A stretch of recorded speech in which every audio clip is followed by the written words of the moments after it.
Olá, tudo bem com você? Hoje continuaremos com o estudo do capítulo 2 do livro do Apocalipse e hoje vamos estudar sobre a igreja de Tiatira. Das 7 cartas, esta foi a mais longa. A cidade de Tiatira estava localizada numa região estratégica para muitos negócios. Tinham como fonte de renda uma brilhante tintura vermelha conhecida como púrpura. Pode ser considerada a igreja da Idade Média. O período relacionado a Tiatira foi de 538 a 1517 d.C. A palavra Tiatira significa sacrifício, dificuldade, que bem descreve a situação da igreja em sua quarta etapa. A igreja foi perseguida de morte pelo papado romano, principalmente no movimento chamado Inquisição. Verso 18 de Apocalipse 2. Ao anjo da igreja de Tiatira escreve: Isto diz o Filho de Deus, que tem os olhos como chama de fogo e os pés semelhantes a latão reluzente. Cristo se apresenta à sua igreja neste período, pela primeira vez e a única em todo o Apocalipse, como Filho de Deus, exatamente porque sabia que o lugar do Filho de Deus seria usurpado por aquele que se apresentaria como seu substituto na terra. A igreja não deveria trocar de Senhor. Versículo 19. Conheço as tuas obras e o teu amor e o teu serviço e a tua fé e a tua perseverança. E sei que as tuas últimas obras são mais numerosas do que as primeiras. Jesus elogia o seu povo. Foi o período que precedeu a grande obra da reforma. Reconhecido também por Igreja do Deserto, época das grandes perseguições de Roma papal contra o povo de Deus. Neste tempo adverso, a Igreja cristã manifestou fé, paciência e consagração. A história dos valdenses é uma prova disso. Rejeitando a supremacia dos papas, eles mantinham a Escritura Sagrada como única autoridade suprema e infalível.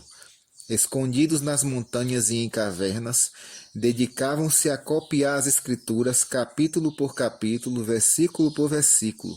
Por isso, a palavra de Deus foi conservada através dos séculos. Versículo 20. Mas tenho contra ti que toleras a Jezabel, mulher que se diz profetiza. Com o seu ensino ele engana os meus servos, seduzindo-os a se prostituírem e a comerem das coisas sacrificadas aos ídolos. Na igreja de Pérgamo havia os que seguiam a doutrina de Balaão, que é a idolatria e a prostituição. Na igreja de Tiatira é mencionada haver uma mulher ensinando e enganando também com idolatria e prostituição. Mas quem era Jezabel da época da igreja de Tiatira? A mulher é empregada nas profecias como um símbolo de igreja. Se a profecia fala que a igreja verdadeira é simbolizada por uma mulher virgem e pura, então aquela mulher que ensina a mentira para enganar só pode representar uma igreja falsa. Consequentemente, a Jezabel de Tiatira representa uma falsa igreja que ensina idolatria e prostituição das doutrinas de Cristo. A Jezabel do Antigo Testamento praticou várias obras detestáveis aos olhos de Deus. Vou mencionar aqui 7. Primeiro, ela se casou com o rei Acabe e tornou-se a rainha de Israel. 2. Por ser filha de um rei pagão, ela introduziu a idolatria entre o povo de Deus. 3. Ela proibiu o verdadeiro culto ao Deus verdadeiro. 4. A adoração ao sol tomou lugar da adoração a Deus. 5. Trouxe sacerdotes pagãos para Israel. 6. Perseguiu até a morte os verdadeiros servos de Deus. E 7. Os que se recusavam a deixar de adorar a Deus eram mortos. Isso está em 1 Reis 16 até 1 Reis 21.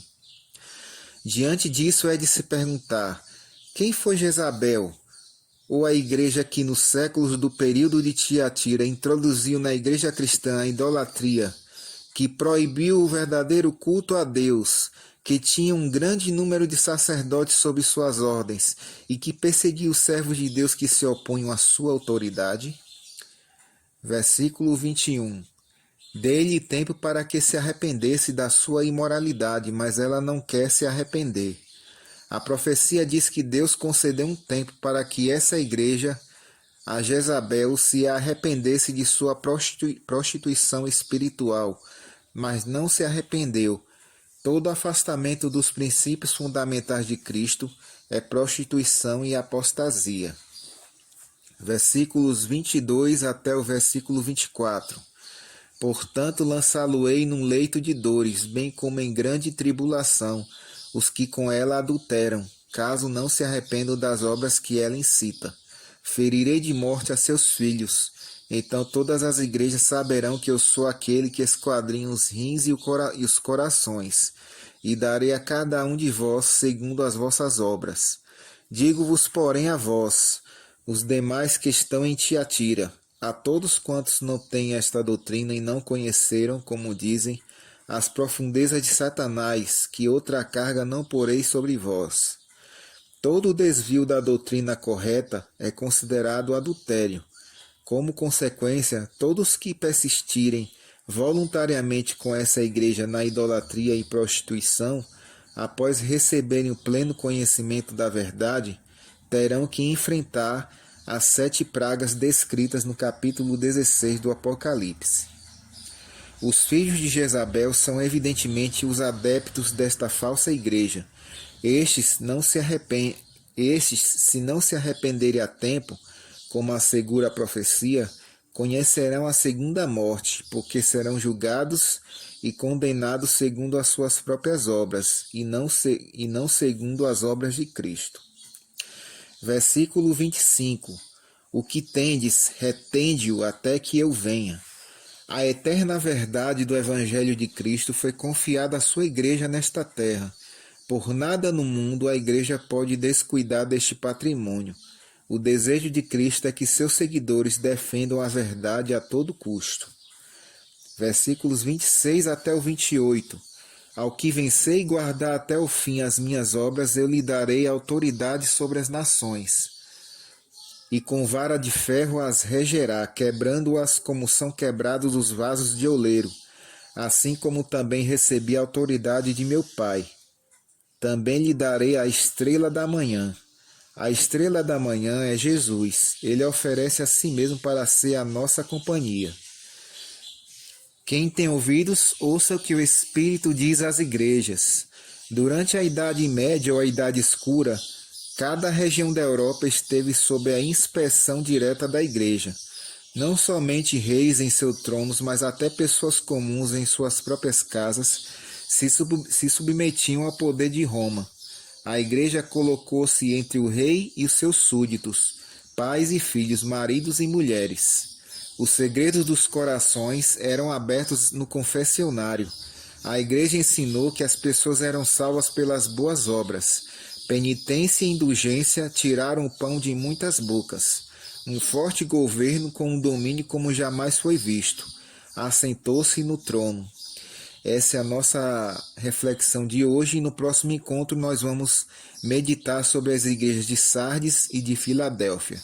E que Deus esteja com cada um de vocês.